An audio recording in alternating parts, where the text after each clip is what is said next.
하루의 말씀, 오늘은 사사기 17장 5절에서 6절 말씀 가지고 함께 나눕니다. 성경 봉독합니다.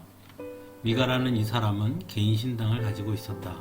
에봇과 드라빔 신상도 만들고 자기 아들 가운데서 하나를 제사장으로 삼았다. 그때에는 이스라엘에 왕이 없었으므로 사람들은 저마다 자기의 뜻에 맞는 대로 하였다. 아멘.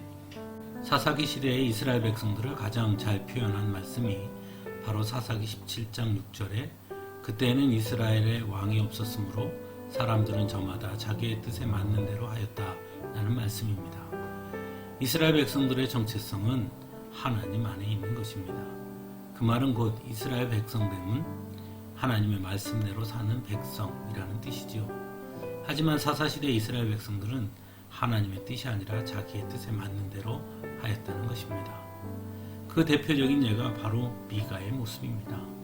미가는 개인 신당을 가지고 있었고 에봇과 드라빔 신상도 만들고 자기 아들 가운데서 하나를 제사장으로 삼았습니다. 제사장은 우리가 잘 아는 것처럼 자신이 정하는 것이 아니지요. 하나님께서 세우시는 것입니다. 그래서 레위 지파를 하나님께서 택하셨지요. 하지만 미가는 레위 지파도 아니었습니다. 그러므로 그의 아들 역시 레위 지파도 아니었지요. 그러나 미가는 자신의 뜻대로 자기 아들을 제사장으로 삼습니다.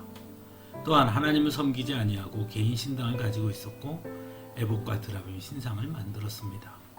마치 하나님까지도 자신이 선택하는 모습을 보이는 것입니다. 그런데 오늘 말씀에서 한 가지 중요한 말씀이 있습니다. 바로 이스라엘에 왕이 없었으므로 라는 말입니다. 마치 사람들이 저마다 자기의 뜻에 맞는 대로 한 이유가 왕이 없었기 때문인 것처럼 말하고 있는 것이죠. 하지만 우리가 잘 아는 것처럼 이스라엘에 왕이 세워진 이후에도 이스라엘 백성들은 끝없이 우상을 숭배합니다. 즉 왕이 없어서가 아니었다는 것이죠. 중심이 잘못된 것이지요.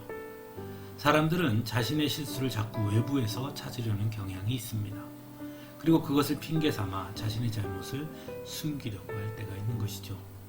오늘 말씀에서 왕이 없었으므로 저마다 자기의 뜻에 맞는 대로 했다라고 말하는 건 역시 그런 것과 같다고 할 수 있습니다.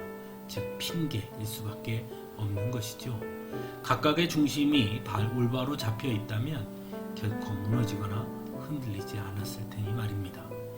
사랑하는 성도 여러분, 정말 중요한 것은 그래서 우리의 중심이 바로 서 있는 것입니다. 세상이 아무리 변하고 상황이 우리가 생각할 수 없는 상황이 온다 할지라도 우리의 중심이 올바로 하나님께 서 있다면 결코 우리는 흔들리지 않을 것입니다. 사람들은 가끔 우리의 뜻대로 우리의 생각대로 하기를 원할 때가 있습니다.